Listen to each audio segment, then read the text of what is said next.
নমস্কার বন্ধুরা, welcome to এসটিউনিক sports. বন্ধুরা, এই ভিডিওতে আমরা কথা বলবো বেশ কিছু ট্রান্সফার আপডেট নিয়ে, যেখানে ইস্টবেঙ্গলকে নিয়ে বেশ কিছু বড় আপডেট বেরিয়ে আসছে, সেগুলো শেয়ার করে নেব। এছাড়াও গুরুত্বপূর্ণ বেশ কিছু আলোচনা করব আমরা এই ভিডিওতে। তাই ভিডিওটা শুরু থেকে শেষ পর্যন্ত দেখার অনুরোধ করলাম। আর ভিডিও ভালো লাগলে সকলে একটা করে লাইক করে 500 লাইকের টার্গেট আমাদের পূর্ণ করে দিও। আর যারা চ্যানেলে প্রথমবার এসেছো, মনে করে চ্যানেলটাকে সাবস্ক্রাইব করে পাশের বেল আইকনটাকে অন করে রেখো, তাহলে তোমাদের প্রিয় দলের খেলার সমস্ত আপডেট তোমরা এখানে পেয়ে যাবে।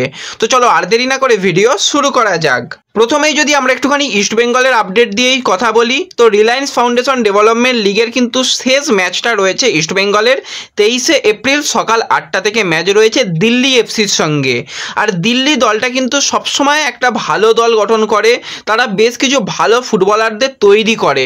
তো সেই দলের বিরুদ্ধে ইস্টবেঙ্গলকে খেলতে হবে। ইস্টবেঙ্গল অলরেডি গ্রুপ চ্যাম্পিয়ন হয়ে পরবর্তী সেমিফাইনালে কোয়ালিফাই করে গেছে। নেক্সট জেনারেশন কাপ, যেটা মোটামুটি একটা বড় টুর্নামেন্ট, সেই টুর্নামেন্টটা খেলবে। তবুও কিন্তু দিল্লি ম্যাচটা জেতার জন্য 100% চেষ্টা করছে। কিন্তু এই জায়গাতে একটুখানি ইস্টবেঙ্গলের সমস্যা রয়েছে। লাস্ট ম্যাচে কিন্তু ইস্টবেঙ্গলের গোলকিপার, তাকে রেড কার্ড দেখানো হয়েছে, আরও একজন ইস্টবেঙ্গলের প্লেয়ারকেও রেড কার্ড দেখানো হয়েছে। তো সেই দুজন প্লেয়ারকে পাওয়া যাবে না। গোলের তলায় কে খেলবে সেটা তো একটুখানি সমস্যা রয়েছে, কারণ আহামরি যে সেকেন্ড চয়েস গোলকিপার রয়েছে রনি, তার পারফরমেন্স আহামরি খুব একটা ভালো নয়। তো সেই জায়গাতেই একটুখানি ইস্টবেঙ্গলের চাপ রয়েছে। তো অবশ্যই কিন্তু 23 তারিখে ম্যাচটা রয়েছে, ম্যাচটা কিন্তু তোমরা সকলে একটু দেখো। এরপর যদি আমরা সরাসরি ট্রান্সফার নিউজ নিয়ে কথা বলি, তো বেশ কিছুদিন আগেই তোমাদের জানিয়েছিলাম, খেল নামের তরফ থেকেও মোটামুটি ব্যাপারটা ব্রেক করা হয়েছিল যে একজন প্লেয়ারকে চেন্নাই এফসি সাইন করাতে চলেছে। সেই প্লেয়ারটার অন্য কেউ নয়, 27 বছর বয়সী ভারতীয় সেন্টার ব্যাকের প্লেয়ার লালডেন পুইয়া, যার সাথে কিন্তু জামশেদপুরের কন্ট্রাক্ট শেষ হচ্ছে এই বছরই। এবং এই প্লেয়ারকে নেবার ব্যাপারে ইস্টবেঙ্গল একটা সময় ইনকোয়ারি করেছিল এবং অনেক জায়গা থেকে তোমরা শুনেছিলে যে একদম অ্যাডভান্স লেভেলে নেগোসিয়েশন। আমি সেটা তোমাদের বলিনি, তোমাদের বলেছিলাম যে একটু অপেক্ষা করে যাও, আসল ব্যাপারটা আরও ক্লিয়ার হয়ে যাবে। তো আজকে মার্কাসের তরফ থেকেও কিন্তু ব্যাপারটা জানানো হয়েছে যে লালডেন পুইয়া কিন্তু নেক্সট সিজনে চেন্নাই এফসির হয়ে খেলতে চলেছে। মোটামুটি কন্ট্রাক্ট তার হয়ে গেছে, তার কন্ট্রাক্ট একদম চেন্নাইয়ের সঙ্গে কমপ্লিট হয়ে গেছে। আর চেন্নাইয়ে যাওয়ার একটাই কারণ, ওয়েং কোয়েল কিন্তু জামশেদপুরের সময় কোচিং করিয়েছে, সেই সেট দলটাকে কিন্তু নেক্সট সিজনে চেন্নাইতে নিয়ে আসতে চলেছে এবং চেন্নাইকে আরও বেশি শক্তিশালী করতে চলেছে। তো সেইভাবেই কিন্তু চেন্নাই ইস্টবেঙ্গলেরও এবার ঘর ভাঙলো। বেশ কিছুদিন আগেই তোমাদের জানিয়েছিলাম 32 বছর বয়সী ভারতীয় লেফট ব্যাকের প্লেয়ার মন্দারাও দেশাই, তার সাথেও কিন্তু ইস্টবেঙ্গলের কন্ট্রাক্ট শেষ হয়ে যাচ্ছে 31শে মে, এবং ইস্টবেঙ্গল নতুন করে কিন্তু তার সাথে এখনও পর্যন্ত কন্ট্রাক্ট করেনি এবং চেন্নাই এফসি ইন্টারেস্ট রয়েছে।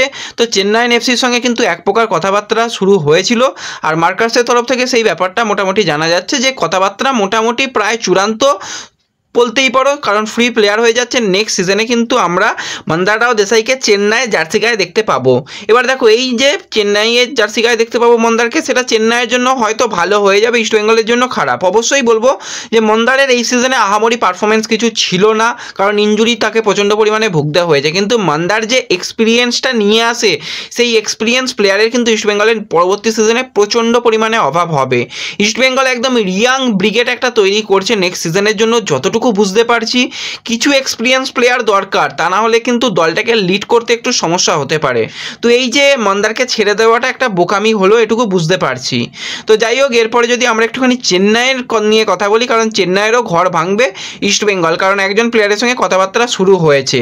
সেই প্লেয়ারটা হচ্ছে 22 বছর বয়সী রাইট উইঙ্গারের প্লেয়ার নিনথই মিথেই, যার সঙ্গে কিন্তু কন্ট্রাক্ট শেষ হয়ে যাচ্ছে চেন্নাইয়ের।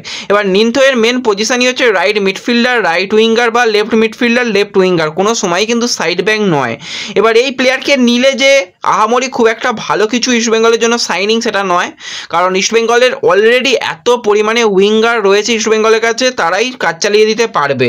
কারণ যদি আমরা ভাবি, একদিকে মহেশ রয়েছে, অপরদিকে নন্দকুমার, তারা ফার্স্ট চয়েস, বিষ্ণু রয়েছে, সায়ন রয়েছে, তারা ব্যাকআপ।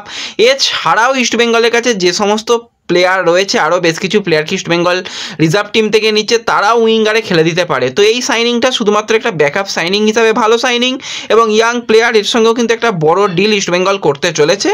ওভারঅল মোটামুটি একটা সাইনিং, আহামরি কিন্তু খুব ভালো সাইনিং এটা বলা যায় না। এবং এটুকুও তোমাদের আজকে বলে রাখছি, বেশ কিছু প্লেয়ার কিন্তু এবার ইস্টবেঙ্গলেরও দল ছাড়তে চলেছে। ভালো ভালো প্লেয়ারদের ইস্টবেঙ্গল তৈরি করেছিল, কিন্তু সেই ভালো প্লেয়ারদের থেকে ভালো পারফরমেন্সটা হয়তো নেক্সট সিজনে অন্য দলরা পাবে, কারণ যে সমস্ত প্লেয়াররা পরের সিজন ইস্টবেঙ্গলে থাকছে না তারা অন্য ক্লাবের সঙ্গে কথাবার্তা যারা বলছে, তো এগুলো কিন্তু ইস্টবেঙ্গলের জন্য খারাপ হবে। একটুখানি এক্সপিরিয়েন্স প্লেয়ারদের যদি ইস্টবেঙ্গল নেক্সট সিজনে ধরে রাখতো একটু ভালো হতো। তো যাই হোক, নিশ্চয়ই ম্যানেজমেন্ট ভালো কিছু চিন্তাভাবনা করেছে, কার্লেস নিশ্চয়ই ভালো কিছু চিন্তাভাবনা নিয়ে দলকে নিয়ে পরিকল্পনা করছে। আর দিনের শেষে তো আমরা দেখব যে রেজাল্ট কী হচ্ছে।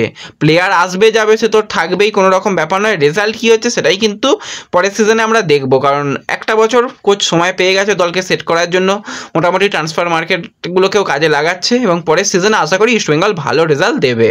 তো এই ভিডিওতে এইটুকুই আলোচনা করার ছিল। ভিডিও ভালো লাগলে ভিডিওতে লাইক করে দিও, চ্যানেলে প্রথমবার এলে মনে করে চ্যানেলটাকে সাবস্ক্রাইব করে দিও, ফেসবুক পেজ থেকে ভিডিও দেখলে ফেসবুক পেজটাকে ফলো করে নিও এবং ভিডিও একটু সকলের সঙ্গে শেয়ার করে দিও। তো দেখা হচ্ছে পরবর্তী ভিডিওতে, ধন্যবাদ।